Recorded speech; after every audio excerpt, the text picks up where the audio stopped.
This is The Joe Gaither Show on BamaCentral.com. 4, 5. One more time for me. 1, 2, 3, 4, 5, 6. You hear yourself? 1, 2. Yeah. All right, yeah. The dang fellas in here got my buttons messed up from yesterday. I think we're right. We're ready to go.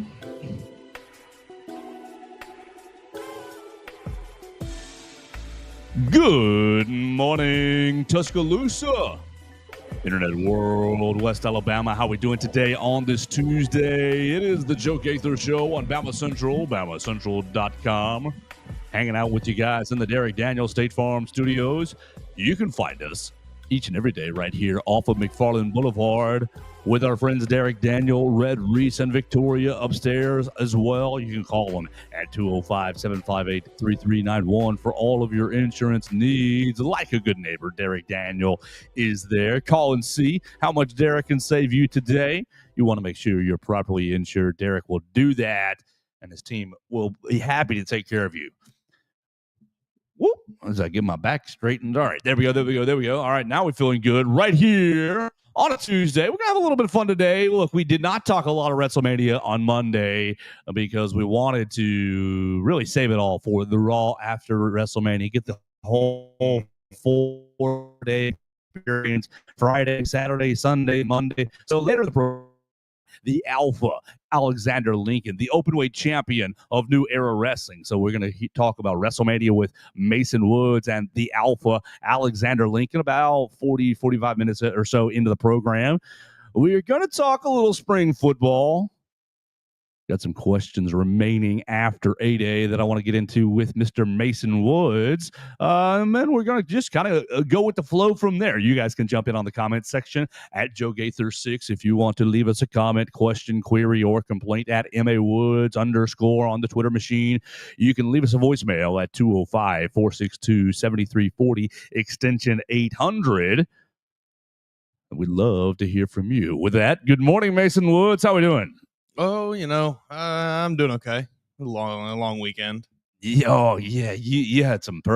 Ramsey's still on the loose. Yeah, he is not. Ramsey's kitty cat. We got to get you back, brother. Yeah. I lost the cat this weekend. He slipped out of the house without me or Melissa noticing, and has not returned, unfortunately. So it is what it is, though. You live and learn. Maybe he'll come back in the next few days. Maybe not. Who knows? Cats are an interesting animal. I think that, not to be disparaging, not to put fear. He could be gone a minute and come back next week and be A-okay. Yeah, I know. I talked to some people who were like, we had a cat disappear for a month and come back. It's like, yeah, it just kind of is what it is. Yeah, but hey, I did get to watch some wrestling this weekend. That was fun. Got to watch WrestleMania. So, I, to be honest, mostly stayed pretty much unplugged from all things Alabama sports or really any college sports because there wasn't much going on. Right. But yeah, I had other things to tend to. Easter weekend, and so that of course well. you're out on. I appreciate. Well done, SEC. We'll just start right here. The SEC each and every year scheduling the baseball and the softball series is on Thursday, Friday, Saturday of Easter weekend instead of normal Friday, Saturday, Sunday. Nice. So everybody can get back to the families, back to their colleges for their Easter Sunday. Well done. I think that's a nice touch. Does make the weekend a little strange just with the timing, but I think that's a nice touch. Yeah, I mean for one weekend a year, I think we can probably deal with it.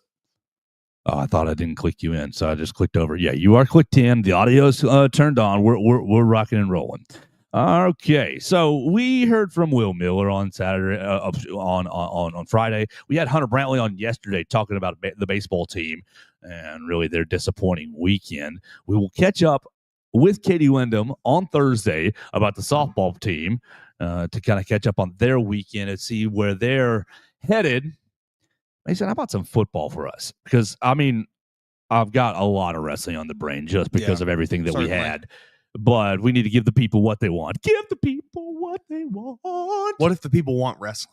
Perfect. Then they can stick around for about 35 minutes and they can really get deep dive Oh, man. We do got some football I topics. just found it such an interesting juxtaposition of night one and night two. It was. the undercard of, okay, this is fine, and then just the absolute explosion in night one from the main event. And then night two, the undercard was just exploding off the chart and then just fizzled at the end. So just an interesting juxtaposition to get into at the end. What about football, though, Mason? Mm-hmm. What did roll call say today? Because I want to know. All right, roll call has us at how many days? Mr. Will Miller. Will Miller, 121 days away from kickoff. If you don't know what I'm talking about, roll call on BamaCentral.com. We do a daily roundup of Alabama sports right there. And part of that, now that it's the offseason, includes the countdown to kickoff, which is 121 days away. Mason, that'll go quicker than we think. Yeah, exactly. And that's why I'm bringing this up right here. At 99, we've got to get us a little package together for Lee Tiffin. Was Raekwon Davis at 99 as well, or he was 98? I think he was 99. I think I want to say he wore 98 in the NFL. All right, so we got to start thinking about numbered, who we're going to honor.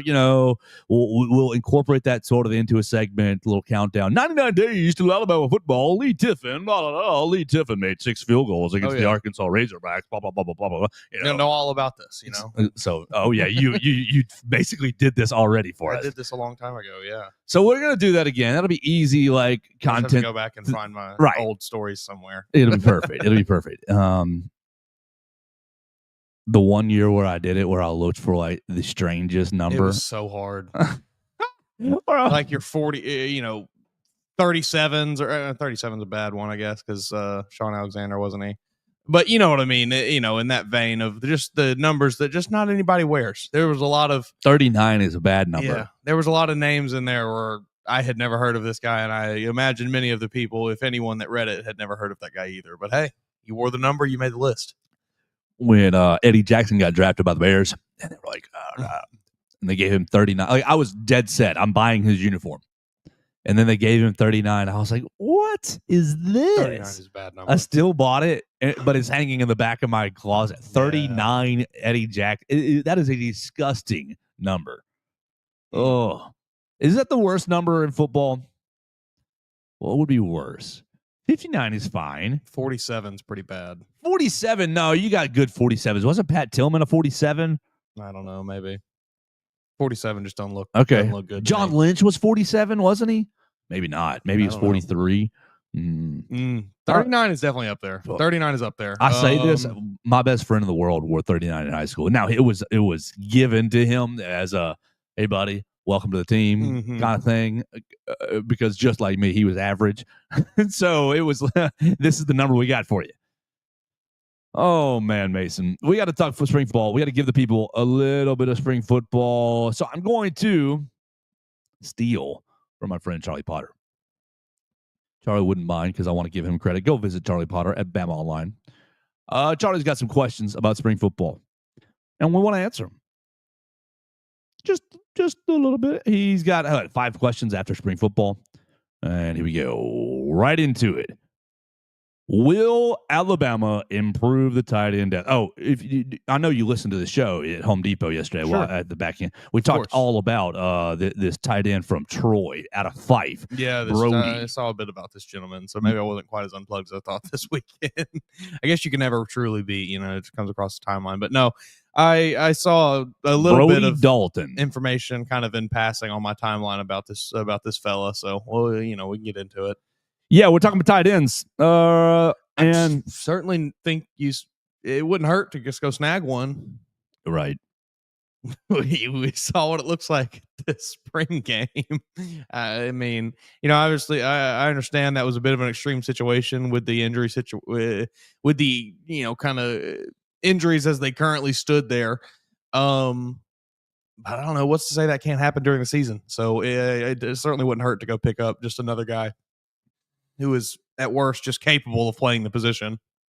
Yeah, and you take a guy like this Brody Dalton character, and this is exactly what you're looking for, because he comes from Fife, comes from in-state prospect, and comes from Troy. Those some hard hitters down there at Fife. The point I'm trying to get to is it's not going to cost you a lot. It seems that the fit the fit allows you to fill the need at a discount. That's I what think this I was trying to gentleman get would be pretty happy to be wearing that crimson jersey. Exactly. Because you're gonna pay him. Sure. I mean, you're in the portal. That's just the nature of the beast. To be paid. Sure. But the fit and the local nature and the low key nature of the position, maybe it is a need. I do think it's a need, but at the end of the day, if you had to go into the season without an inline blocking tight end, it's not like. I mean, what do these people think Robbie Oots was making last year? Because it was not a ton, and that's going to be even more than this guy would be, making probably. So 6'5", 250, Brody Dalton. That's what we're looking for, right? Junior. He's going into his senior year. Okay, he's all about this University of Alabama school system. Spent 2 years at UAB. Oh, there we go. Freshman in 2021, appeared in one game. No stats. This is according to the DetroitTrojans.com page. Did he transfer because of Trent Dilfer? Maybe. I think that timeline's adding up there. Redshirt freshman in 2022, appeared in 10 games, started in 4, recorded 4 catches for 63 yards, and then transferred to Troy. If that timeline does add up there, I couldn't blame him one bit for transferring from UAB. Getting out of there from I cannot believe that they retained him this season. That's so off topic from what we're talking about. No, you're fine. It's football. It's all football. It's just still mind-boggling to me. Seems like the culture at UAB right now is very, very toxic in that football program. I would not want to be a part of it. Is it? No, I don't. I'm not looking at this, but did they just retain him because it would cost too much to get rid of him and then go hire somebody else? I think that's what it was, just mostly a money thing. Because they signed him up to a big old deal, didn't they? I think so. And so getting rid of him would have been costly. We may as well ride this one out. Yeah, I've got a few friends that went to UAB and that are still UAB fans. They do not view Trent Dilfer very fondly. Go Blazers. My one Ravens friend, he loves Trent Dilfer though, Does he just handed the ball off to Jamal Anderson and didn't was it Peerless Price on the outside? Yeah. So not turning the football over, letting Ray Lewis eat people's souls. Yeah. All right, in 2023, as a sophomore at Troy, he missed the first 5 games of the season, suffering injuries during an off-season car accident. Ooh. Dang. Caught 5 passes for 88 yards in the 9 games after his return. That's the kind of stat line we're looking for. Exactly. Pair of catches for 35 yards at Texas State, 2 catches for 28 yards at ULM, added a 25-yard reception at Southern Miss. I bet all those were big-time first downs, too. Exact 3rd and 7. Mm-hmm. In 2024, as a junior, started the final 8 games of the season, caught 15 passes for 188 yards and 3 touchdowns. 11 of his receptions, all 3 touchdowns, and 152 yards came in Troy's final 5 games of the season. Okay, turn it on a little bit. Yeah, so that's been like a little theme, at least through this little bio. Back half of the year, buddy. Back half of the year coming on. Everybody gets tired. He gets stronger. Not Brody. Brody's got the juice. Brody's got the goods. Brody Dalton. I'll take a Brody Dalton on the Crimson Tide this year. Yeah, Brody. All we're really looking for is about 17 receptions for 184 yards and 2 touchdowns. Of those 17 receptions, 9 of them are on 3rd downs, and we'll take those 2 touchdowns in the red zone. Sure. Just on scramble mode. Ty Simpson found you. Other than that, put your hard hat on, get on the end line, and crash the defensive end. Crack some skulls. Yes. Pull around, pin and pull around. I love it. Yeah, no, obviously I have not talked to this gentleman. I've not talked to anybody in his, in or around him. We need to try to. But it seems like it should be. It seems like a really good fit for both sides. I would imagine because we ran through his stat there. It's not like he was really lighting the world on fire at Troy. So, I just followed him, given the opportunity to get here, and maybe he could have a few chances. I just followed him, but his last tweet is December 19 of 2024. Oh. One last ride with Troy. He tweets with Troy. I guess this maybe he's an Instagram guy. Maybe that's what we gotta do. Business inquiries, NBB management. Corey Williams. All right, so we got to get. Everybody's got a manager now. We're gonna try to find that. Get in contact with this, But like to your point, everybody's got a manager. This guy that is tagged has 162 followers, is managing Brody Dalton. And like Manager.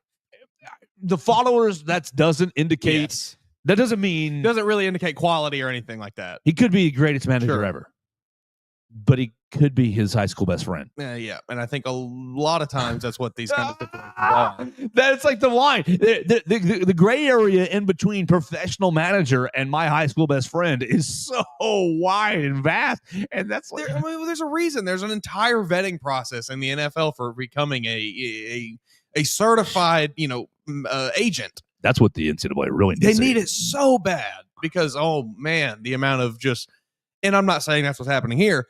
Not saying it's what's happening a lot of play, but it does happen. It just really predatory deals on kids that don't really kind of have the financial understanding to know that they're getting screwed because they're 17 and they just see a big paycheck in front of them.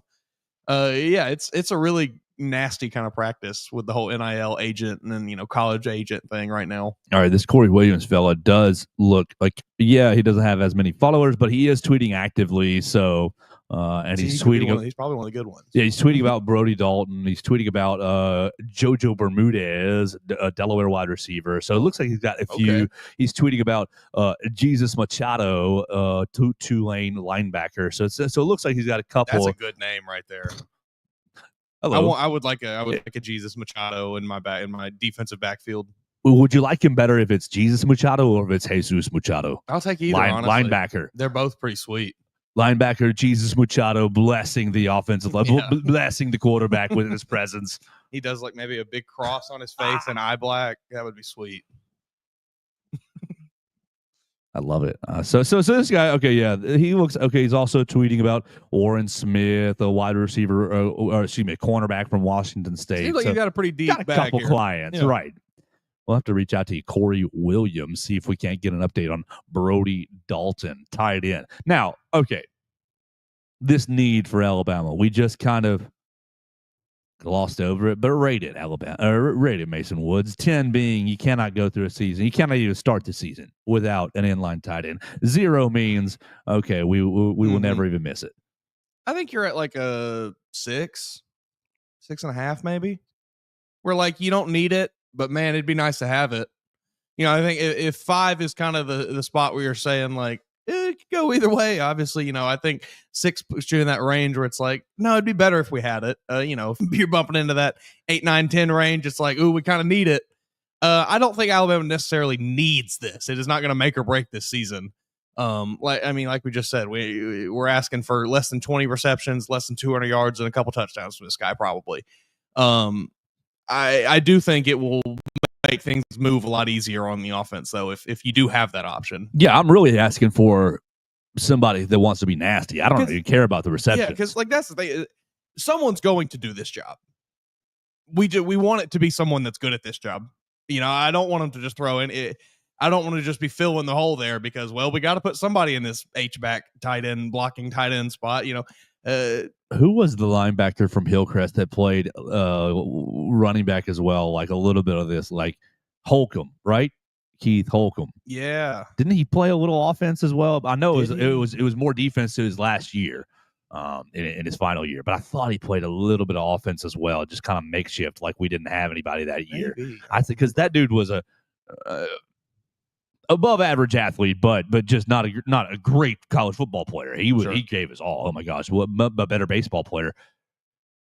But that's what I'm trying to think of. No, okay. So that's what triggered me. It's like, do you want just an average somebody? Hey, linebacker, we need you to go run through the hole and hit somebody, or do you want somebody who's been doing it for 3 years, 4 years, at least? At Troy and UAB, he's been doing the motions of inline blocking tight end and crashing, arc blocking linebackers and pulling through the holes. Like, it's not that unfamiliar. Yeah, and like I said, the options. You have some options on the team, sure, if you desperately needed to use them, but why do that if you have the option to just go get somebody for cheap that is good at the position? Right. You look at these. Look at these tight ends here. Who would do it if it wasn't him? It's Jay Lindsey at 6'5", 358. Yeah. is see, Danny Lewis, I think, could do it at 6'5", 250, but I think Danny Lewis is a glorified wide receiver. It'd be William Sanders. Peter Knudsen, 6'4", 245, transfer. Yeah.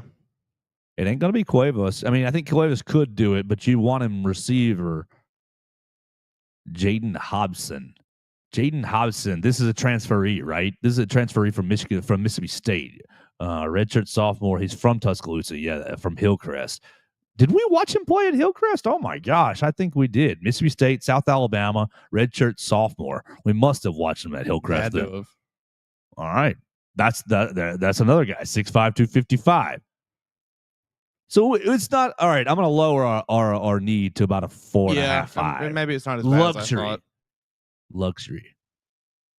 Dang, something just triggered. Oh, Mason. You know why we don't remember watching Mr. Jaden Hobson? He played offensive line at Hillcrest. Okay. I'm looking at pictures now. He had him lined up tackle.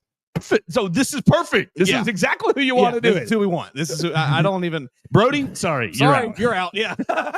Hate to do that to you. I know we just talked a lot of good stuff about you, but you'll find your chances somewhere else. We already got a guy, Jaden. This is perfect. He was Jaden just part of the walking wounded, or it gotta be. Yeah, he had to have just been banged up to some extent that he wasn't. We didn't see him that Saturday. Yeah, Ryan grew up. It was Jay Lindsey. What, you mean all the tight ends? No, that's our guy right there. You heard it here first, folks. Go Patriots. That's right. Hillcrest Patriot. Jaden Hobson takes your inline tight end role. 6'5", 255. Yeah, he's wearing 48. That's perfect. It is perfect. That's perfect. Fullback, H-back, inline blocker, skull crusher. All right, Mason Woods. A story we talked about last week. I know I'm jumping all over the place. We'll get back to Alabama questions here in a second. But this shows today. Right. It can't. I saw a little thing come down, and I don't want to lose it. Nico to UCLA. UCLA quarterback to Tennessee. Arkansas, Madden, that's the part to me. How does it feel if you're Nico and your parents named your little brother Madden and y'all both play football? You're like, man, come on, you couldn't have named me like something cool, Lombardi. You know, come on, man. Y'all always thought he was going to be better. Baby Gronk. Isn't that Baby Gronk's real name? Madden something? Yeah, I think that is right. That kid's parents needs to be locked up. So let's go here. You got Nico leaves Tennessee, takes less money to go to UCLA. I mean, is losing over $1 million probably in this taxes. Deal. Yes, because of the taxes and cost of living that he is going to now in LA. Unbelievable. And then, so he goes all-time bag fumble. Well, here's the deal. He's not only messed up himself, but you mess up little brother in the process, because this has to be part of the equation. We get Nico. Well, what happened to Madden? We lost Madden. He was at UCLA. Madden was at UCLA. He transfers out of UCLA, goes to Arkansas. Is there for all of last year. Yeah, I don't think he's taking that job from Taylon Green. And then transfer. Basically, I think, my speculation is, UCLA says, "Oh, in order for us to take you, we got to get your brother too." Their package deal, right? Yeah, I could see that. Totally devalues younger brother. Oh my gosh, it's gonna be some interesting Thanksgivings in the Iamaleava house for the next. So what we need is a Tennessee UCLA bowl game. Oh, well, that's what we need. And what will happen is, in a Tennessee UCLA bowl game, what's the other kid? Joey Aguilar. Joey and Nico opt out. That would be great. That's what happens. And we get Madden. What is Tennessee's other quarterback? Jake Merklinger. Yeah, Mertz. Yeah, he was never. He was never going to be a star quarterback at Tennessee with that name. Fans would have never accepted him. It's all about McIntyre, right? Drew. Yeah, he's the Brian. freshman, right? Brian. What is his name? The really, really tall kid. Yeah, George. That's it. George McIntyre. Yeah, the big time. He was a big time recruit. He's a freshman. Super tall kid, just like tall, wiry. To me, when I saw him, in person, he looked like He's listed as 6'6", 190. he looked like Brody Croyle. He looked like AJ McCarron, but taller to me. Good luck. Godspeed to you, yeah. All right, let's take one more of these questions before we Do turn you it. think that, before we do that, do you think that I understand this has come from Nico's camp, so take everything with a grain of salt from them. Where do you fall on we're actually leaving Tennessee because we don't like the system and we don't think it prepares quarterbacks for the NFL well? What was the system when you were recruited? Yeah. Yeah. Has there been a coaching change? Has there been an offensive coordinator change? Has there been a philosophy change? No? Nope. It's the same They system. just don't want to pay you more money now. Now, I do think that the Tennessee system does a bad job preparing quarterbacks for the NFL. Sure. But that I don't think had any part. This is what in you signed up for. They went in knowing that was the case because we're going to get $2.5 million a year. It's okay. And now, when they said, price goes up, Tennessee said, kick rocks. The additive part of this is the accuracy issues that he had. So you are in a system that says, I agree, not a great system to propel. Think it's very built on, hey, here's exactly what you have to do this play. You don't really have to read much. It's this guy's open for you. Go hit it. Nico wasn't able to do that. Exactly. So you're going to try to go into a system where not only are you having to read things a little more thoroughly, throw with anticipation. Exactly. Throw with anticipation. You have to be more accurate. You have to make better decisions. You don't have jokers running 20 yards down the field wide open. It's like, man, maybe you should have stayed in that system. You had it pretty good. They got Joe Milton drafted. Exactly. He's not going to do much in the NFL probably, but he signed a contract. Hendon Hooker on a torn ACL. Sure. On a torn ACL got drafted. Yeah. I don't think that argument holds weight. I think it's all. I think it's all PR squirreliness to get out of Tennessee looking as not smelly as they can. But sorry, buddy. Tennessee looks great here. Not great. I mean, obviously, you still signed him to the deal in the first place. Right. You created the issue. Yes, you kind of made your bed, and now you're having to lie in it. But Tennessee created this whole mess. As far as how they have handled the situations as it's been presented to them, I do think they've handled it really well. And as unfortunate as it is, I do have to give them props for it. I think it sets hopefully has set a good precedent for the rest of college football moving forward. That not everybody's going to bow to just any quarterback or any player. I don't know. We'll see. Yes. I mean, I agree with you, but I have a hard time with crediting Tennessee with anything, especially since I do think that they invited this mess. And then, puffed out their chest about it when they won their court case and everything. And, sure. Just more nastiness. What's going to be the team that does just say, F it, we'll pay? Because it's got to be one of them. The team that just says, we saw what Tennessee did. I don't care. We'll pay whoever. We got the money. Going to be BYU. Is it going to be BYU in a couple years? BYU and Ohio State. Yeah, probably will. And Michigan. Yeah. Ohio State and Michigan in a urinating contest with one another. Yeah, there's no precedent that's been set here. It's wishful thinking, probably. No, right. It's because if Nico were good, I guess that is the crux of everything. Then it would have been. Oh, I got $4 million. If he thrown for 3,800 yards last year, I got four right here. Do I have 5? 5.5, 5.5, 6, 6.5, 6.5, 7, 7.5. It'd be bright until you get to Bryce Underwood, $12 million. You see how fat he looks? Chunky little guy. People are so dumb. But dumb, sure. But Bryce, what's? I will go there and be dumb. What's his hunger level to be great with the money that he's making? What's his drive? Well, I don't know. Eat right. I saw what's many different to, angles of him. I think he's just one of those people who is little soft. No, Softer I think on the he's edges? like so beef. Like how some people their gut will, when they get like their abs are so big, like their gut just. I think he's one of those kind of people. Okay. Because I saw a few other angles and like his arms are very large. That's not anyone I want to tackle. No, he's he's got that Cam Newton build about him, kind of big, beefy, going to be hard to bring down.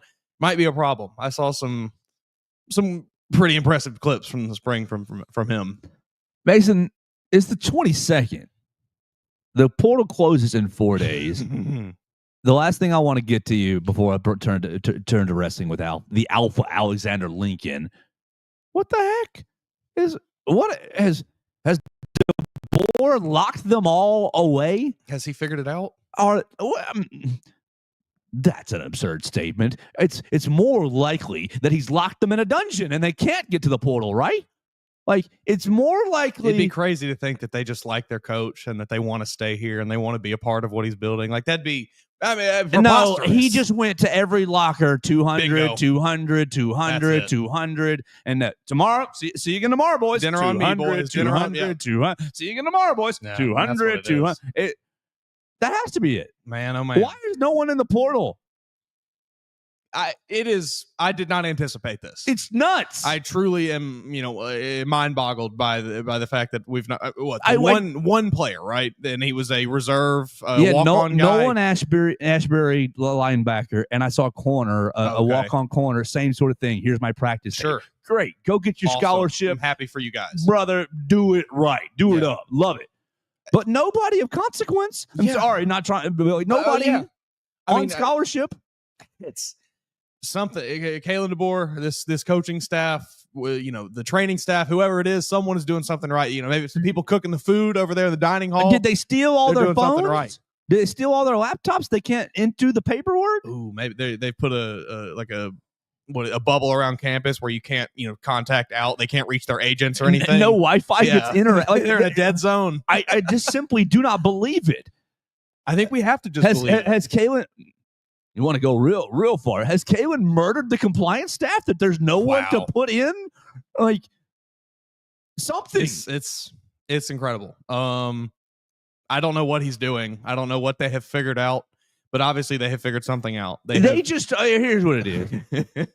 The new guys, when they gave them the building tour, they only toured the one half of the building where it's all the football side. What's that side? Nothing. Yeah, the business side, nothing. Compliance side, nothing. Don't go through those doors. Don't go through. I don't get it. Must be pretty good here in Tuscaloosa, I guess. No running back. Think that they want more carries somewhere else. Nope. None of the wide receivers are. Oh, I don't know. None of the defensive ends. Is it because they did such a good job in the spring game, giving everybody their reps, and everybody thinks, "Hey, man, I could play this fall."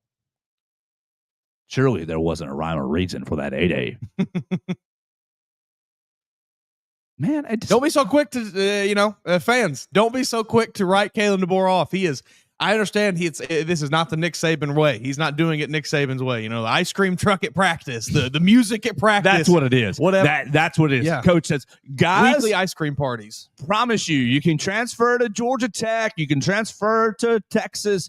No ice cream. No ice cream at Southern Cal. Ain't gonna get no ice cream out there. No ice cream at Ohio State. Look, he's doing it his way, and he has figured it out. I don't recall a time ever when Saban didn't have anybody transfer out. It's absurd. It's crazy. Are we going to make it 4 more days? It certainly seems that way because, I have to imagine at this point the market's got to be drying up. Yes, if you're not in there, if you haven't been in there for the last 10 days, what is it open? It's, somewhere 6 days. Yeah, okay, so 5 days, 6 days. What are you doing? You are well behind the 8 ball here. Like or you're playing the really long game and you're getting in there the last second for the person who's so desperate who just lost. Maybe I just lost my tackle. Sure, possibly, and maybe we see one of those on the last day. But man, insane, doing pretty dang good. Things are looking up here. I don't know what the numbers are across the country. Obviously, I'm not following other programs as closely as I am Alabama, but I don't think this is happening many places. No, I don't think so either. I'm very flabbergasted by it. All right, Mason, we will come stronger tomorrow with more Alabama topics. But my whole weekend was consumed by wrestling. Oh. Man, oh man, oh man. So let's tell everybody we are proudly sponsored by Warren Tire and Auto, and they've been a Tuscaloosa and University of Alabama staple since 1961. They're in their third generation of family ownership. Warren Tire and Auto is the go-to place for all your automotive needs. Now with 2 great locations to better serve you. You can see them on 15th Street for tires, brakes, and alignment. Call them on 15th Street, 205-759-5505. Or if you got other automotive needs, front end work, you got electrical issues, oil change issues, you want to talk about AC issues, really all the other work they handle at University Boulevard location. You can call them at 205-758-2739. That's Warren Tire and Auto, 2 great locations to better serve you, get you in and out and back on the road, back on your life. We appreciate Warren Tire and Auto for sponsoring the program. We want you to check them out today. Let's have a lot of fun, Mason. Let's get educated with the Alpha Alexander Lincoln. We are just mere marks watching the fun of the weekend. But the Alpha Alexander Lincoln is the open weight champion for New Era Wrestling. And their next show is going to be right there in Hoover on the 3rd, May 3rd. You got back-to-back weeks, the 3rd and the 10th for New Era Wrestling. So the Alpha Alexander Lincoln's going to be, tired carrying the weight of the brand and the open weight championship. So let's talk some New Era Wrestling. Let's talk some Wrestlemania with the Alpha Alexander Lincoln. Good morning, Lincoln. How we doing, sir? Good. Can you guys hear me? Yes, sir. Good. Great. Cool. No, thanks for having me. Always enjoy being with you guys. Like you said, we've got May 3rd in Hoover. We did this in November last year. Really good crowd. Everybody was really into it and had a strong appetite for it. So we're going back May 3rd. And your tickets, you can get them on Eventbrite. And you just search Clash at the Keystone. And one special announcement, we actually have a promo code specific for your audience. Oh, sweet. Yeah. So and enter the promo code and you'll get half off general admission. So general admission is going to be, bring your own chair or standing room or whatever. But the promo code is Joe and the letter G, and it gets you half off general admission. So excited to see that. I think I'm going to be defending the New Era Open Championship against Cody Wyndham. I think you guys know who that is. We have a little, it's a little bit of unfinished business. Yellow belly. Dating back not just to March, but really even before that, before I got to know y'all. So we just haven't got to settle it one-on-one yet. So we're going to get to do that. And despite how I feel about him, he is an accomplished professional and deserves an opportunity, I think, to win that title back. So I'm going to give that to him May 3rd. May 10th, we're going to be in Parrish, Alabama. So that's near where we were last month or earlier this month. And you can find those tickets. That show is called Unresolved, and it's May 10th. And you can search that on Eventbrite, Unresolved, or search New Era Wrestling. And going to be a really great show. We got some stuff to figure out. Your audience, a lot of people may not know. I know you guys know because you were there. Our open challenge was interfered with by a masked hoodlum. Me. Yeah, potentially. I don't know. People are asking me. I've never seen the masked assailant and Joe in the same place at the same time. So, well, I'm going to take the ring on May 10th and demand an explanation. And so you guys are kind of newer to the New Era scene, but that music that was playing was the music of Dawson Kimbrell, New Era's favorite son, multi-champion. He's born and raised in Jasper, great wrestler. I can't say for sure that was him in the mask. That doesn't seem like him, but I don't have any information. So I'm going to just show up and try to get an answer to some of these questions. And see, was that Dawson, or does Dawson have something else to say? We're just kind of, go from there and see where it goes. But that one also has a promo code, and it's a little bit different. And sorry for being difficult, but it's RTR25. Perfect. RTR 25 for Unresolved. Joe Yep. G for Clash at the Keystone. Now, we want to start with Clash at the Keystone because Joe Wood told us that was a big benefit to really community service event. Really, I mean, obviously it's an entertainment event, but it's for the people. Tell us what the heart of the Clash of the Keystone is about. Yeah, the Keystone Club is a meeting place for those that are in recovery from drug abuse, alcoholism, that type of thing, which is something that is close for both me and my brother. And so we've been able to, I give Joe all the credit for this because this is kind of his backyard. But essentially the way this works is, there's a flat fee to put on the wrestling show, and that's X dollars. And so the promoter gets paid X dollars, and he provides, the ring, the wrestlers, the music, the whole show. And every dollar that is earned over that fee amount, 100% stays with the organization that we're raising money for, in this case, the Keystone Club. So I think when we did this back in November, we were able to, I think we wrote them a check for about $3,000. So it was a nice, it was pretty good little haul, I thought, at least. I mean, $3,000 didn't go as far as it used to, but so anyways, it's a great way to raise money, and it's a great time for the people to come out and watch a fun show. So we've done similar things like that for schools, like for booster clubs or things like that are trying to raise funds. So, but that one specifically, Keystone Club and recovery, is really close to me and Joe. So we hope we can continue to do maybe a couple shows a year there. That's the Keystone Club in Birmingham, Alabama, for the Clash at the Keystone on May 3rd. You can use our promo code Joe G on Eventbrite for half off your general admission. I'm so excited about that. That is going to be an exciting thing. We'll see how many people we can get up there. Oh my gosh. You had your hands full at the last New Era Wrestling event. You had basically a open challenge, and it was met by Mr. 1985. There's no way the Masked Man was working with him, was it? I know it ruined his chances as well. I know it ruined his shot at the title as well. But what has he told you? Obviously in the back you're both disappointed. The match is interrupted. Was he acting interesting? What was his take? Well, I think that's a fair question. I think, the older I get, the happier I am to be wrong. And I don't, I never assume anything really anymore. But I do feel like with Bubba Cagle, he's going to shoot you right between the eyes.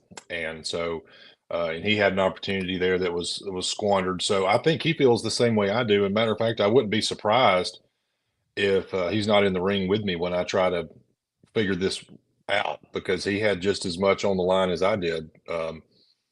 So I don't think so. You never say never. And I would say that to Bubba's face, and it's nothing personal. But I don't think that's him this time. I have no idea. We're on the road to our anniversary show in June, and it wouldn't surprise me if a number of people were trying to shoot their shot, as we build to anniversary.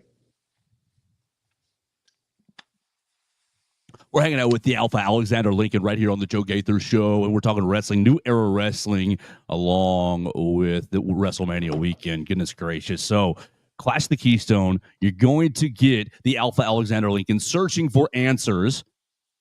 You're going to get him defending his championship against Cody, right? Cody Wyndham. Thank you very much. We saw him right here in Tuscaloosa, really kind of running away from Rhino and the Alpha Alexander, trying to get a sneaky win, and that's where he lost his title. So it's going to be a lot of fun. Let's talk about Justin McKenzie's plans, the Misfit. Will we see the Misfit on the 3rd or the 10th, or both? Well, I can tell you, I know for sure, and this is breaking here. Okay. So I don't think this is public. The Misfit will be at Clash at the Keystone, and he is one of 4 participants in a fatal 4-way main event to name the first ever Keystone champion. Oh yeah, Love that. Love that. Oh, that's gonna And be so awesome. the participants are Justin McKenzie, the irredeemable Aiden Andrews, Chop Master. Sleazy C, Caden Newton, and last but not least, the failsafe himself, Joe Wood. So I think that Fatal- sounds like a That's a great good lineup. a great group of four. yeah, I don't know fatal who I'm 4-way taking. main event. I don't know. I think that may be coming out today, but you guys you're breaking it right now. So, You heard it here first, folks. yep. Yes, sir. Yes, sir. So Act now. excited. Absolutely. It's going to fatal 4-way. I might have to be riding with Joe Wood in that one. Wood. Okay, so a couple of times he's been out there. I've yelled Plumber Joe. Is that an affinity? Is that a good nickname, or is that a hey man? We need to stop that. We need to cut that out. I think my opinion on that is, whatever gets a reaction from people, is something. I think he's had. Not speaking for him. As a matter of fact, we need to just get him on here. I think y'all would enjoy visiting with Joe Wood about a lot of topics, but definitely wrestling and definitely probably football. But he, I think the failsafe was something that was kind of born out of Pro South, and he's had a couple of nicknames that have kind of come and gone. So I like Plumber Joe. Maybe we can have him do like the old thing where everybody used to just have a job, and he can bring it back. Yeah. Oh man, so I don't know how many hours of wrestling I watched this weekend. I got SmackDown in, I got Stand and Deliver, night 1 and night 2, and then last night, Stand and Deliver. dude, you did. They put the main roster to shame. I'm sorry, but Stand and Deliver. Yes, it was early on Saturday. Not early. It was midday. But Obafemi just Alabama graduate, former Alabama track star, and really triple threat master. I mean, goodness gracious. It doesn't matter if there's two guys against him. He takes down Javon Evans and Trick Williams. For a second there, I thought, okay, we're going to see Obafemi go down. But then he kind of had a real big explosion towards the end. He's a monster, dude. So Joe. Yeah, go ahead, Alpha. I'm trying to let this throw it to you. I thought he was gonna.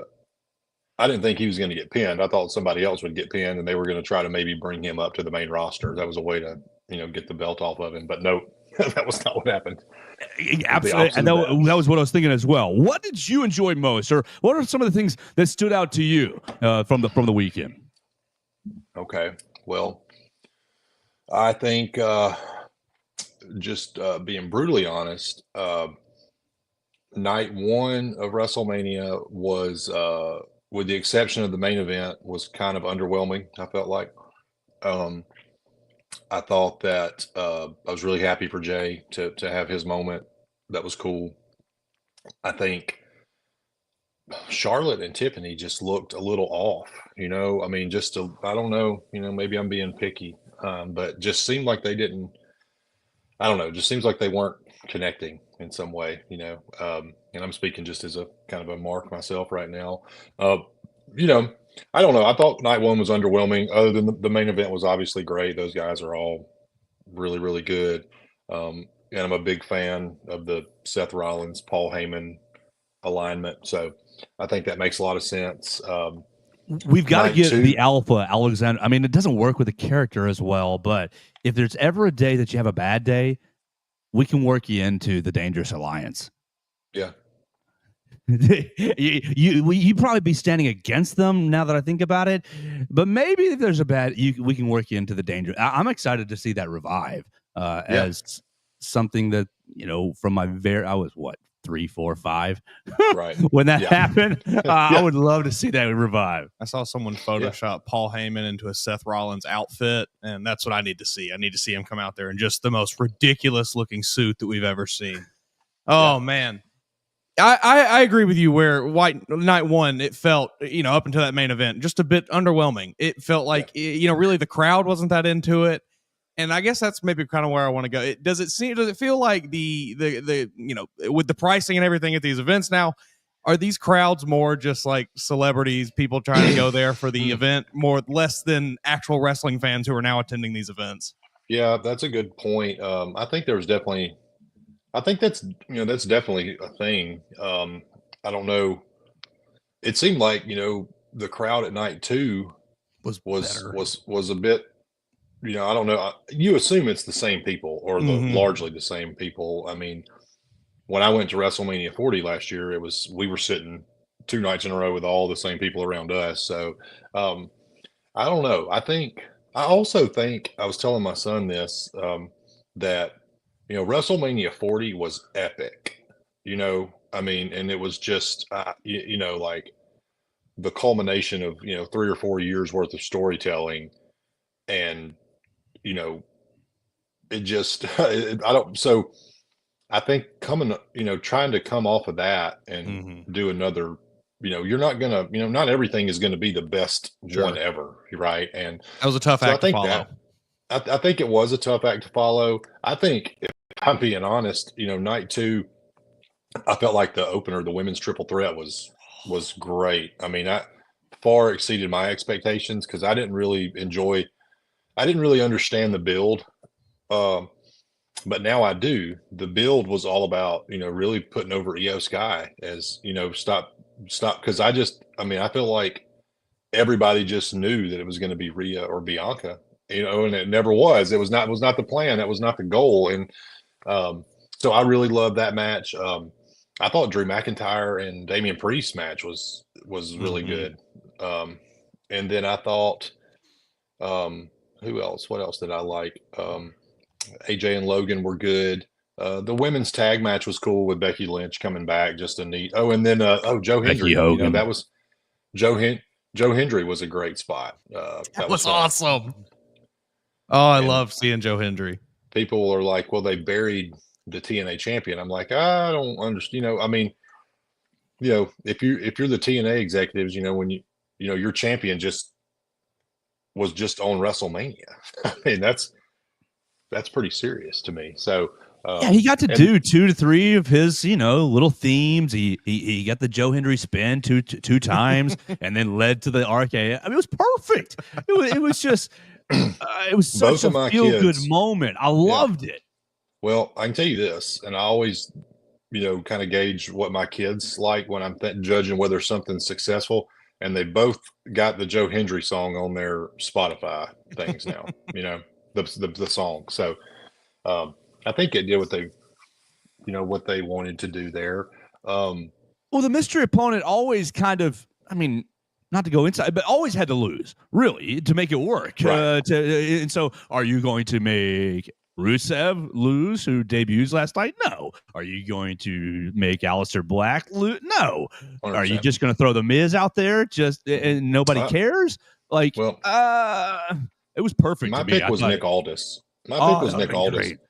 Yeah, that would have been great. Because he could have gone out there and taken the loss and it not hurt him, but, got his moment because, if you're not a big wrestling mark, Nick Aldis is a very accomplished professional wrestler in the NWA. I mean, he wrestled Cody Rhodes at All In. The big show they did before they really announced AEW, he wrestled Cody Rhodes for the NWA title. He was the champion. It was a really good match. Let's talk about, the main event. I was so disappointed. I just don't understand. And it's not that Cena won.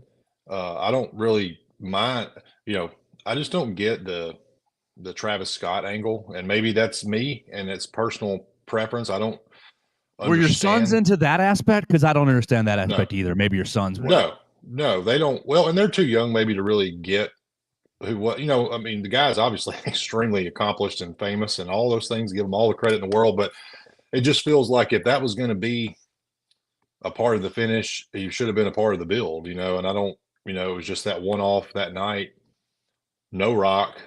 I just felt like this entire Cena turn could have been done without The Rock and without Travis Scott. And I feel like I posted this on my X account. I was like, I strongly believe that The Rock found out about the Cena heel turn creative and decided, I'm going to just put myself into that, just to have like a moment or something, and then left. That's almost what it feels like. So I don't, it was just kind of disappointing, I don't know what I was expecting, but I didn't, and Cena is a step slower in the ring, which I think everybody knew, which that doesn't really bother me because you're telling a story and Cody could kind of carry the load, but it was just kind of underwhelming to me. That's all, and those things happen.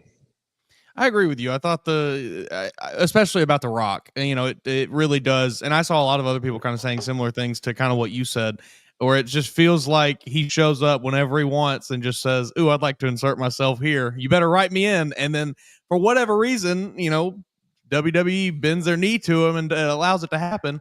And yeah, now here we are, however many months later after Elimination Chamber, and The Rock was nowhere to be found on the biggest event of the year. It was disappointing. He's posting Instagrams from Hawaii that he's just relaxing, posting his cheat day meals or whatever, where he eats 300 pancakes.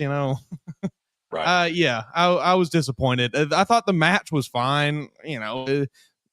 Fine. The match was okay. The Travis Scott thing, I also don't understand. It feels like, would the heel turn not have worked better if you get good John Cena, face versus face, everybody's happy, icons of the industry, you get into the match on Sunday and Cena realizes, ooh, I can't beat this guy. I can't beat, here's an AA, here's a move, here's all the hits, you can't see me, and I still can't beat this guy. Here's the low blow.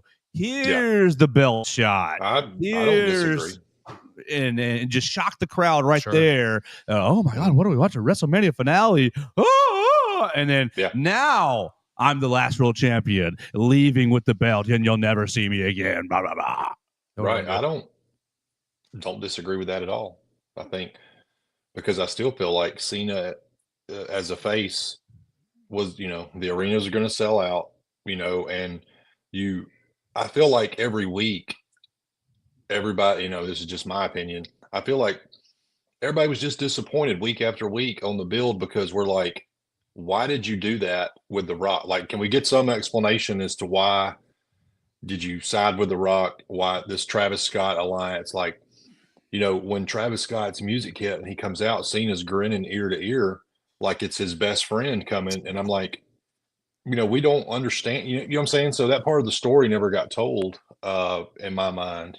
And I don't know if that stuff, obviously WWE's been bringing in celebrities for a long time. So maybe it sells tickets or has some metrics in a way that I don't understand. That could be definitely true.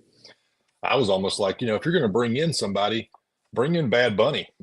Bad Bunny gets in there and works. That's exactly what I told Joe last night. Yeah. So, and anyways. I think he would bring in more fans than Travis Scott would. Like, and maybe this is me. I'm wondering where's the age? Because if it's not Lincoln's sons, it's not me, it's not Mason, who's about 5 years younger than I am. Where is the Travis Scott lane? Travis Scott was huge when I was in high school and early college. Throughout college, though he had a good 6-8 year run there. He's kind of fallen off now with my age group. No, I don't really know a lot of people who are constantly, hey man, you listen to that new Travis Scott? Like nobody really cares about him that much. I know kids don't care about him because they don't care about anything like that. They're consumed by other YouTube now.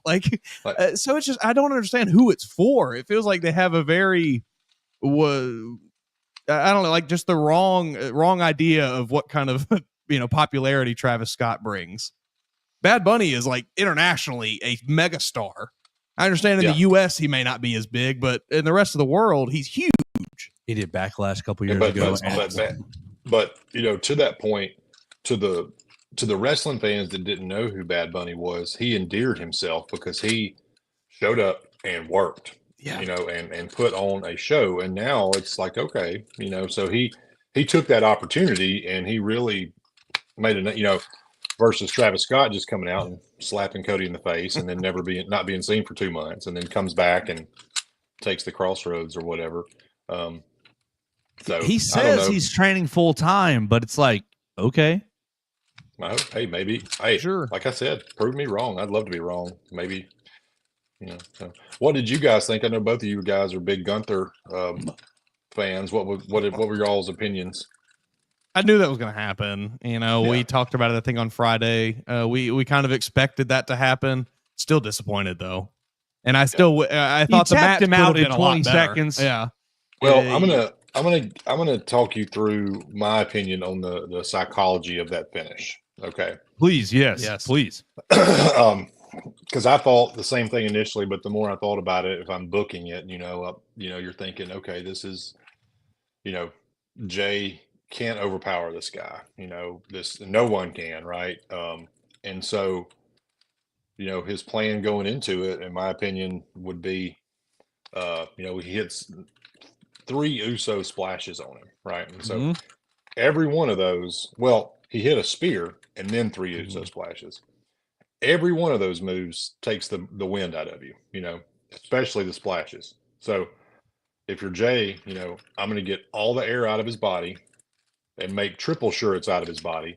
And then I'm going to lock in this choke. And I think that's why he taps so quick, because if you're thinking about it, if you take those splashes 1, 2, 3 in a row, there's no air there It does make to sense. breathe. And so he was already he had been struggling for air, all that time. And then you lock on the choke. And so There we go. That's just the way I think about it. It's not, because I saw a lot of people saying, well, he tapped him out in 10 seconds. I was like, well, yeah, he did, but there's a little bit more to it than that, I think. So that's just my opinion. They kind of set up because the quick tap. That's right. Okay, that's good. I was just glad that he choked out Pat McAfee last night. He made Pat McAfee turn purple. I enjoyed that whole segment. I thought that was all because McAfee had his whole crew over there. They were running. I mean, that was cool. I enjoyed that. I really like, Joe Testor came in and filled in. I think Joe Test is like, to me, his voice just puts legitimacy on us. You know what I mean? Because this is a guy that calls, obviously college football and lots of other things. I like Joe Test. Yeah, the last half of the show just feel so much better.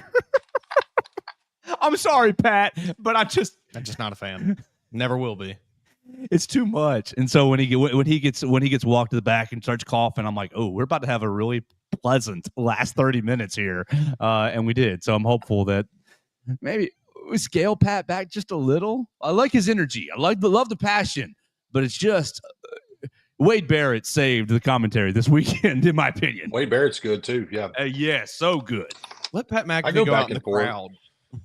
I go back and forth with McAfee. I mean, I appreciate what he brings. I mean, I think that he found his niche in this certainly in this world of sports where he just I feel like he asked a lot of questions that maybe other people are afraid to ask, and he's not because he's high. But I do like Joe Tess on there. I think he does good. If you missed Cena yesterday, Mason, on Pat McAfee's show, Pat goes, "Oh, you still got it, man. You still got it." And Cena goes, "That's because you're stoned all the time." Yeah, like, thank you. I'm glad someone said it. Paul Heyman was a riot on the Pat McAfee Oh my show. God! Paul Heyman tried to get the Pat McAfee show canceled yesterday. I hope he does. Yeah, I don't know if they'll have Paul back after that. That was. I don't know that ESPN will have Paul back after that period. Yeah. What's your a long-time wrestling? Well, Alpha, what's your take on Paul Heyman? Obviously, the Paul Heyman we've seen over the last 3-4 years, wise man Paul Heyman, very subdued. Well, what's your opinion of him really as a character and what we're about to see? Oh. Well, I had never thought about something like this, but what he said yesterday really kind of struck me. He talked about how, Roman Reigns was the big dog. That was his gimmick prior to the tribal chief. And, Paul Heyman and he together kind of came up with this new character. And so look where Roman is now. And that was in 2020 when they started that. And he said, Seth Rollins is where Roman Reigns was in 2020. And we're fixing to take, we're going to another place. And so it's hard to imagine, like, wow, if you think about it like that, if he could do something remotely similar to what he did with Roman, what could Seth Rollins be? So I'm excited about it. I mean, I think, Heyman he's been around since I was a kid, and he just seems to change with the times. How much money does he owe you? Yeah, exactly. He changes with the times, and he just evolves and adapts, and he has just he just has a mind for it, and so he'll be, I don't know, I always think about like Bobby the Brain Heenan, and I think about Paul Bearer and others. I don't know that Heyman's not at the top of that list at this point. I mean, I don't know who you could put above him. So I'm a big fan. I think he always adds something to, I mean, here's the deal. The main event, give him credit. There was no title in the main event. The main event was for Paul Heyman. I mean, that's what they were wrestling for essentially. So custody match. Yeah, it was. So I enjoyed it. 3 triple threats over the weekend. One to close Stand and Deliver, one to close night 1, and one to open night number 2. Obviously, 3 different sets of really big stars. Which triple threat did you enjoy the most?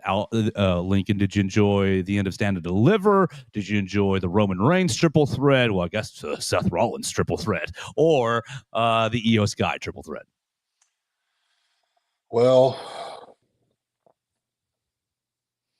the women's triple threat, probably, just from a standpoint of, I don't know, I was kind of let down from night 1, the whole of the show, and they just opened it with a bang, and I was just like dialed in the whole time, and they never stopped. Obviously, I loved the main event, but I think it was for different reasons. It was a much, they were telling a much bigger story, and it was a little bit slower pace. So I enjoyed the fast pace. The way they kept, like, the women triple threat was like, that should be your opener. That's how you open the show. Wham, bam, thank you, ma'am. Just, flying all over the place.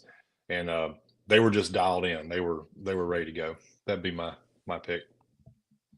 We're hanging out with the Alpha Alexander Lincoln, talking about WrestleMania, talking about Clash at the Keystone on May 3rd. We're talking about Unresolved on May 10th.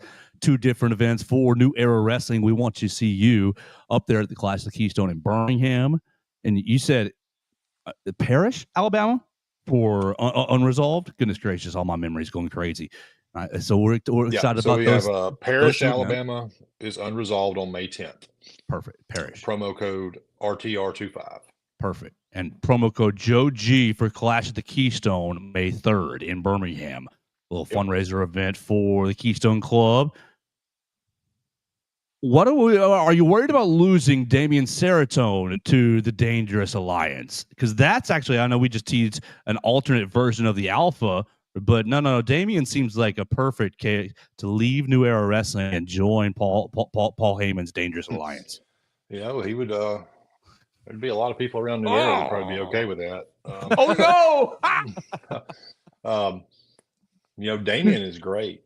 He's a great performer. I don't agree with his methods, and he's become, significantly more dangerous, I think, with the Dragon in his corner. I can say that. I hope to get back to work with him again. The last time he and I wrestled each other, it didn't go my way. That was in, I think, June or July of 24. So just stay tuned, hopefully we can circle back to that soon. What did you make? You already mentioned Becky Lynch, but you've got negative backlash of, she stole Bayley's spot. Bayley gets pushed out. Becky wants the payday. XYZ ABC wants the belts, wants the moment. What's your take on Bayley, Becky Lynch kind of intertwined there? Oh man, I don't know. I think politics is a part of wrestling, especially at that level. I think it's tough for Triple H. Vince, when Vince was running the show, the WrestleMania card would be, the show would be 6 hours long, and he'd have 14 matches in one night. But one of those matches would be an 8-man tag match. Another one would be, just however he could get, they'd have the Andre the Giant Battle Royal on the show. So he was always, it seemed like Vince always took steps to try to get as many wrestlers on the card as he possibly could, because there's they say there's a big like WrestleMania payday if you're on the show. Triple H has a different philosophy. If you'll notice, all the major PLEs like SummerSlam, the WrestleMania will have 6 to 7 matches on a show. The ones that are the normal shows that aren't the big ones will only have like 5 matches now, and each one of them kind of gets time to breathe and to do their thing. And so I feel like Triple H has kind of set a precedent for, not everybody is going to be on every show. I do hate that for Bailey. I'm sure she was probably aware of that creative going into it. You know, and then, she got some big moments at WrestleMania the previous year, winning the title against Io Sky and having the Royal Rumble. So it's kind of, sometimes it's like, I guess you get your shine, you get your moment. Maybe you might have to sit out the next one. That's just kind of the way it goes. I wouldn't be surprised if she's, I think she's one of those. I've seen I was telling my kids about this, these guys that have towed the line over the years are consistent, and girls, they're consistently rewarded. I think Bailey's one of those people. When you think about people that like the Miz, okay, Sheamus, and there's many others that have just taken what they've been given and ran with it and tried to make it good. It always comes back around for them. The Miz is kind of down the line right now, but I guarantee you he will be back up at some point wrestling for the Intercontinental title or something like that. That's going to be a thing. And so I think Bailey's going to be fine. I'm sure she was probably disappointed not to be on the show, but I wouldn't be surprised to see her, have a big match at SummerSlam, because I think Becky's the one that took her out. So, if she ends up if she ends up wrestling, if it's Bailey versus Becky for the women's Intercontinental title at SummerSlam, is she still upset? So I don't know. We'll see. Speaking of people who are maybe disappointed they did not make it on the show, I know he technically did, but didn't get his main moment. Karrion Kross went scorched earth. Yes. After was it Saturday night? Saturday night, yeah. Sunday night, yeah. Goes scorched earth, at the microphone, and it felt like it got a little real. Oh, the wife, the wife said, dropped the real name, Kevin. The look there, and he said no. That was, it got a little heated. Kevin. I mean, I guess just really, what was your reaction to what he said? Do you agree with what he said? Do you think, kind of like I was saying, like some of it, a little bit of real got out there? Do you think it was mostly all just setting up storylines? What was your reaction? Kevin? I don't know. If I had to, my opinion on it is that he believes everything he's saying. But the best stuff in pro wrestling is when you can blur the line. And I think there's a lot of times when they want you to do that, when they want you to, what's real to you and bring it in and let's tell that story. And I don't think there's anything wrong with what he said. And I totally understand how they could feel that way. Did you guys watch the WrestleMania 9 documentary on Peacock? It was great. That was so fun. So what I always think about when people start talking about, these stars and people getting left off of cards and, I didn't get on because Logan Paul got booked and I could have got booked instead of him. I thought that documentary was really interesting because that was they were bringing up the new blood, Bret Hart, Shawn Michaels, all that. And the guy that was I guess in charge of ticket sales is saying, yeah. And, our main event's Bret Hart and Yokozuna. And, after a weekend of sales, we'd only sold like 1,000 tickets. Then all of a sudden everybody's like, maybe we ought to call up Hulk Hogan, and they called Hogan up, put him on the card, sold out, and so that's the business component to it. And that I thought was very interesting. And I'm kind of tying that into what Karrion Kross was saying. There is, there's this business side of it that, there's lots of people that count on WWE to pay their bills that work there that aren't just wrestlers. And, they've got a responsibility to do the best they can do from a business standpoint. I think ultimately, look, Karrion Kross was on WrestleMania in a way, which I thought was a good sign that, okay, they are bringing this along. And then he was on the show last night doing the thing with AJ. He's calling him Alan, which is funny. Remember who you are, Alan. Because I think that Kross has the look, like he's got a look. He's obviously really good in the ring, and he's got no problem cutting a promo or talking. And he's got his wife who's great, and then he's got a really cool entrance. Like, he has all the pieces. They just got to find they've got to like put it all together in the ring in a story somehow. So We just got to weave him together with every person he's ever turned heel and face. Just like we've got to have him bury Logan Paul through the ring. Under it. I mean, that would be, hey, that, if I was him, I would be trying to get to Logan Paul every way I could to try to work with him. So with his little top Logan patch. Paul, Logan can put on a show, and that's what they're in the business of doing. That's a guy who the kids do actually, that's unlike Travis Scott, kids actually do know Logan Paul, and a lot of them care about Logan Paul. That's true. Are the Lincoln children Logan Paul fans? Oh, he shows the prime bottle. Okay, yes, they are Logan Paul fans. They're Mavericks. Absolutely, hit them with the Intercontinental title. Yeah, that's where we'll go next. The Intercontinental title. I loved this match. I was very excited for this match going in, and they completely hit me with a curveball. Did not anticipate what was going to happen, but I thought that Dominic Mysterio getting his moment was awesome. He got a massive crowd pop, and I kind of just wanted to get your reaction to that match, and then also to him getting that reaction from the crowd. No, I loved the match. Really loved it with Dom. I think he's done as good as anybody could have, as good as anybody can do. That's in that shadow, which he's not really in the shadow anymore. He's just totally blown that away, in my opinion. I'll be curious to see what the crowds are like after, the WrestleMania crowd and the Raw after WrestleMania crowd are, it's all the smart marks, and it's all the people that cheer heels. So it's not like, I'm curious to see what kind of reaction he gets when they go to Memphis, Tennessee, or, back in a normal crowd environment, if he's going to get the super heat that he's been getting or not, either way, it's fine. I'm curious to see which way they go with him and Finn Balor, because if Balor, does that turn Dom to a face? Are they going to, I don't know what they're going to do, but I enjoyed it. I really like Penta a lot. I think he's just added so much to the show. I think his brother is really good.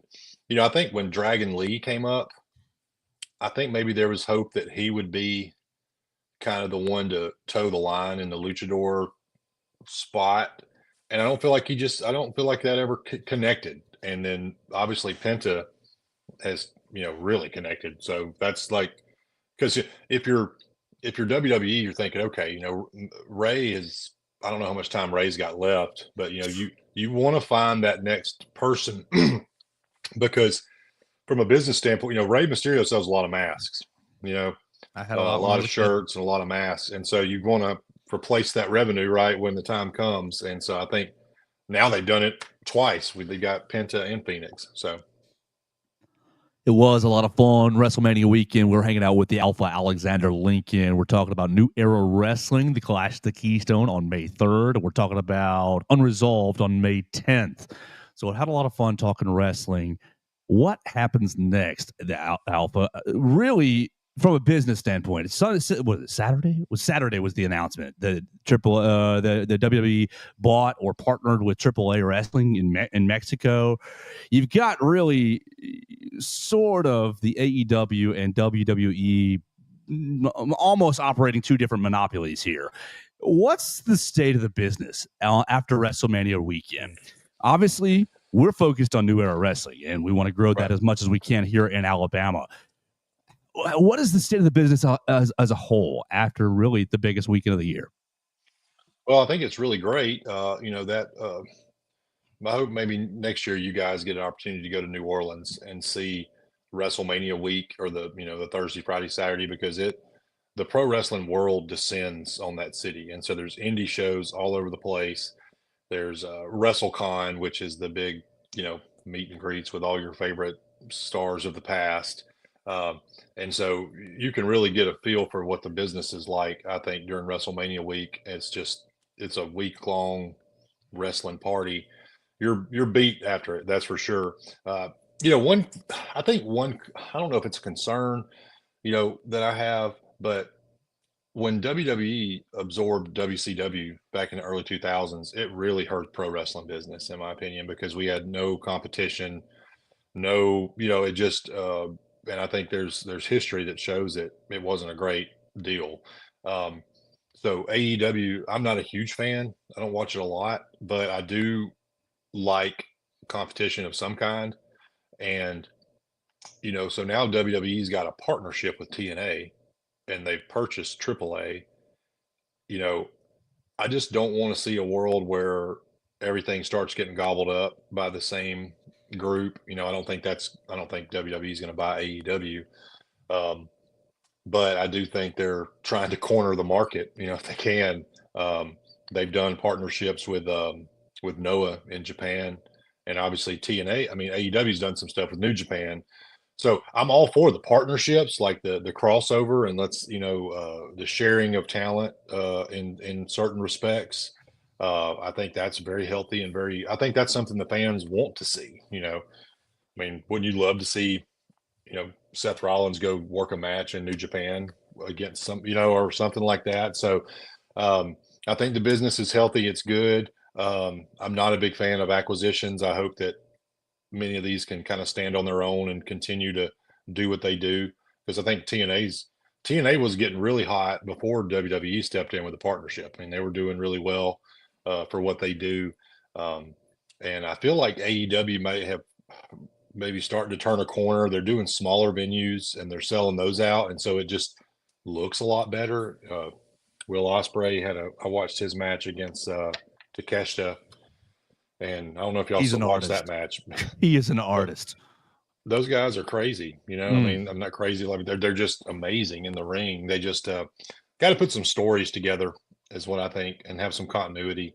They don't have that. They don't have that guy that drives ticket sales. If you're a smart mark and you want to go see just crazy matches, then that's really what AEW is, in my opinion. And there's nothing wrong with that. I just enjoy the stories better.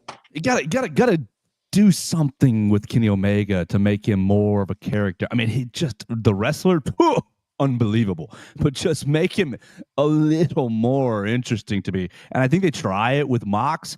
But Mox is more into the hardcore, and it doesn't work to me as much. Omega was great as a heel when he was with Don Callis. He's not a great face. Yeah. And, I would have, so I agree with you on that. I think it was very telling. I say this, Kenny Omega will be in WWE whenever he can be, in my opinion. I thought it was very telling when he came back from his year-long injury that he had his first match in New Japan, which – I understand he came from there and he loves New Japan, but like you blow your big return on not the I mean that would be like I can't like if Seth Rollins was out for a year and then returned and did a show at TNA, like I don't get that. That was kind of telling to me, like what was more important to him and how does he see himself in AEW? I don't know, and I have no evidence for any of that. I'm just speculating. Well, it was a lot of fun, and we're looking forward to continuing the fun at the Clash of the Keystone on May 3rd. You can check out the Alpha Alexander Lincoln against Cody Wyndham. Check out tickets right now at Eventbrite. They're half off if you use the promo code Joe G. Clash of the Keystone in Birmingham, Alabama will be going to help the Keystone Club, and you guys can be there on Saturday, May 3rd to watch the Alpha Alexander Lincoln take on Cody Wyndham. And goodness gracious, fatal four-way at the end of the night, featuring several of the New Era stars. I cannot wait for that. So really, really looking forward to the Clash of the Keystone. We'll follow it up with Unresolved on May 10th. Right there, Parrish, Alabama. You can use promo code RTR25 on Eventbrite for that. Lincoln, it was a great time catching up with you. We went a while. We need to do it again. We need to have Joe Wood. We need to get Joe Wood one day. And the irredeemable Aiden Andrew. We got to set up this fatal four-way here. We got to find out how juicy this Keystone Championship is, how much it means to these fellas. So that's probably my next step. I think we can facilitate that. So I'll be in touch. I'll get with Joe, and I'm sure he can work it out. That sounds great. Mason, anything else for us? No, I think that's all. I think I've gotten all I got today. Lincoln, thanks so much for your time, sir. We appreciate it. Thanks, guys. Y'all have a good one. Absolutely. That's the Alpha Alexander Lincoln joining us from New Era Wrestling, the New Era Wrestling open weight champion. We cannot wait for the next two events for New Era Wrestling, the Clash of the Keystone on May 3rd and Unresolved on May 10th. Whew. I do have one more before we get out of Yeah, here. man, go for it. I saw a lot of discourse about this online. The amount of ads in the ring and the amount of, video game deal wearing stupid outfits to walk in the ring. Like, it really was kind of overboard this weekend, I thought. It's TKO. Welcome Yeah. to TKO has It's- bought WWE. Whoa. And, I don't even, there wasn't even a WWE logo in the middle of the ring. It was some game that I've never heard of in my life. It looked like a Call of Duty logo, but it wasn't Call of Duty. Yeah, it was. I looked it up. No one knows what that game is. It was It's not like a a phone popular. game. Yeah, it's like some stupid, 2D, not 2D, but like a VR? side by side fighting game. It's not like a third part. It's like Mortal Kombat. It's just a knockoff of that. It looks stupid. Oh yeah, no, that really bothered me. And I'm usually not one to get super annoyed by that because when like teams did the patches on their jerseys and stuff, I was like, who cares? Whatever, it's tiny. But this was not tiny. It was like really obnoxious and kind of distracting at times. I think the pace of the Saturday night show lent you to be annoyed by that because the pace was not that great for a Saturday night. Yeah. But Sunday night felt like a damn roller coaster. I never noticed it one bit. I needed a 10-minute like promo package of just here, Slim Jim, so I could take a deep breath and go use the bathroom and just because the triple threat I mean, it was just one. They went triple threat, Drew McIntyre, and then fatal 4-way, and I was just like exhausted. I mean, I didn't even watch most of the commercials because I started both nights 30 minutes late, 40 minutes late, so I was able to skip through a lot of the commercials. Like just the in-ring ads and the what was it? The not New Day, the other tag team that they War Raiders coming in dressed as like Clash of Clans. It was like, what are we doing? They look. Oh well, they always are like that. But they have like Viking stuff. Did you like their outfits look so bad? They're so corny and lame. Yeah, they used to be the Viking Raiders. And they have cool, like good-looking Viking attire that actually people have worked on and put not like foam pads that look like it just looks. It looked goofy as hell. I don't know. I did not. TKO, you're ruining a good product by flooding it with ads. I also didn't love the stage. A lot of people made a big deal of it, and like, okay, the WrestleMania stage. No, I didn't like it either. Has been a thing. The pyro was too high. Yes, you couldn't see it. You got the pyro 10 miles up, and you can't see anybody. Wasn't enough pyro. Like Drew McIntyre stood on that rock and did his pose, and then like the pyro was like 20. You just heard it. Right. It was like we don't even know where this is. Yeah. We don't even know where to direct our eyes. But not only that, to your point of corporatization, we sold seats and suites in the stage. So I don't know. I don't think that experience would be very nice. I wouldn't think so. You're in a suite in the stage. And like, what's the sound like in there as the pyro is going on? Like, what's that? How is Probably that hot? Yeah, you're watching through a glass.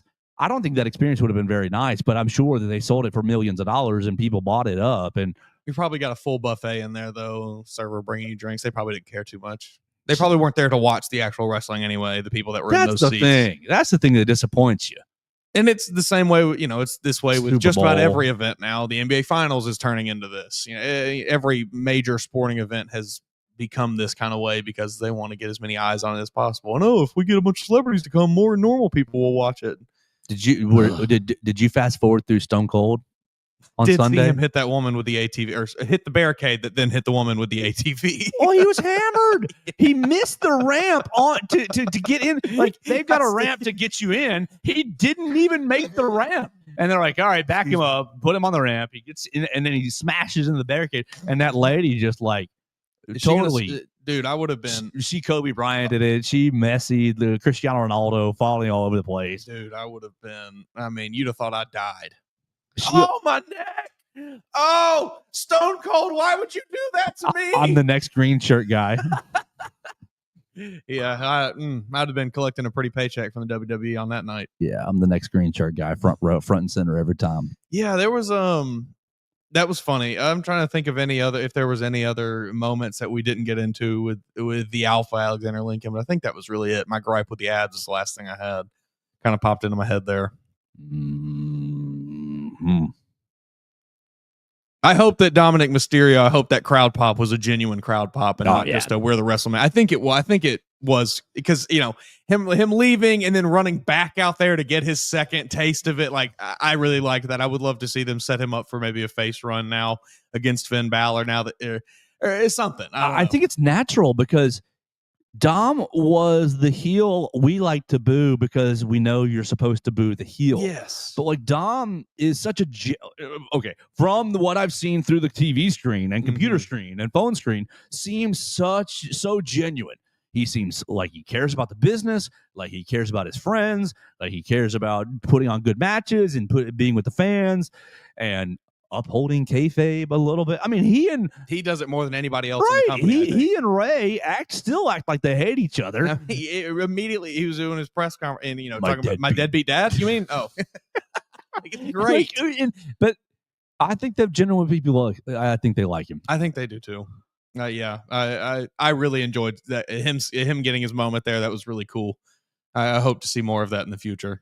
They won last night, defended his title already. Won last night with a little Judgment Day help. So yeah, I'm interested to see where the Judgment Day goes. Oh, they're all going down the tube. It's going to be Dom and Liv and Raquel all together, I guess. Mm-hmm. You're going to make JD McDonough choose between Finn and oh yeah, because he made his return last night, didn't he? Right. And Carlito is going to get left out in the cold. Nobody's going to take Carlito. Apple. That's right. They're going to send Carlito to some Puerto Rican promotion that apparently they've got some partnership with. Yeah, AAA, is that the one they? That's Mexico. Okay. I don't know what they've got going on in Puerto Rico, but all these partnerships. Yeah, I'm with Lincoln on that. I'm not a fan of the monopolization of everything and us just buying up everybody. I know that is kind of how the WWE got started, but like it was a little different then than it is now. Absolutely. Competition is good for everyone. All right, let's get out of here for the day. We will return to Alabama athletics all tomorrow. Really. Hopefully we have some stuff to talk about. Well, if we don't, we'll come up with something. We'll make some things up. On Monday, I basically played, since you listened to it, so you heard this. I remember this. Well. I played Scared Straight with Caden Proctor. Let me tell you about Iowa. Let me tell you how no one cares about football. Cornfields as far as the eye can see. I bet it is dull out there. So we'll figure out some kind of game to play tomorrow. If no transfer portal player go in, goodness gracious. I think if nobody goes in the portal this period, that should be as much of a victory as winning the Iron Bowl to these Alabama fans. I'm sorry, but like that feels like hyperbole. Nobody will recognize it as such because, it's all about what's on the field. But no, you're completely correct. That is one of the most it's one of the most massive wins you can have as a program right now in college football is not having anybody transfer from your team. It's insanity. It is unheard of. Right. I'm just shocked at even, I'm not putting this on you, but even backup transfer third string linebacker XYZ, like last man on scholarship hasn't gone in the portal. It's nuts. Thinks he's got a chance to play, I guess. They got a team retreat out at Lake Tuscaloosa. There's no internet access. They're all riding the jet skis and coaches. Hey, more jet skis! I did see this weekend Ryan Williams. Apparently, Ryan Williams has 2 TikTok accounts. One's a burner, and it's not even really a burn because like he puts his face on it and like it says Ryan Williams, but it's just not his name, Ryan Williams. It's like an emoji or something as the profile name. But it popped up on my feed. They did spend some time at the lake, the team, this past week. It looks like there was about 3 or 4 videos of him and the new wave pod crew tearing it up at the lake. So maybe that's what it is. Kalen DeBoer's hey guys, look at all these amenities you have. One more day on the lake, guys. Look at what you'd be leaving. This is what you have. They just fill these 2 weeks up with all kinds of team activities. We're going bowling tonight. We're going to a team movie tomorrow. We're going to Chuck's on Thursday. We're doing Pop Stroke on Saturday. Guys, it's going to be great. Everything. Like, we're doing Shindig on Sunday. We're all going to go to team church on Sunday first. Team church, then we're going to team lunch. Then he's just filling these 2 weeks up with just activity. Have time to think about the transfer portal. Coach, I got no, you don't. No class. Coach, I got a test to study. No, next team activity is community service, Habitat for Humanity. Look at how big of an impact you're making on the community right here in Tuscaloosa. Only us at the University of Alabama allows our players to get involved in the community this way. He's doing something right. There's got to be something. I don't know. Right. He is doing something right. Is it, hey, everybody just hang out in the academic center and these lovely ladies will do your homework? I mean, that seems nefarious, but like, what is it? I think they just like him. I don't think it's all that crazy. I think a lot of players, and this is going to sound, a lot of people aren't going to want to hear this. I think a lot of players didn't like Saban. I think a lot of players played for Saban because they knew where it would get them. I think a lot of players do like DeBoer. Ooh. Harsh, but I have no argument. I mean, come on. I have no argument there. Oh, man. So we'll see how it continues. Yeah. We got to get out of here. We're going to have a great day. You're going to have a great day. You've been listening to us on Spotify, Apple Podcast, Amazon, the BamaCentral YouTube channel, everywhere you get your podcast. Subscribe, rate, review the show. Send it to a friend. We'll talk to you tomorrow on the Joe Gaither Show on BamaCentral and BamaCentral.com.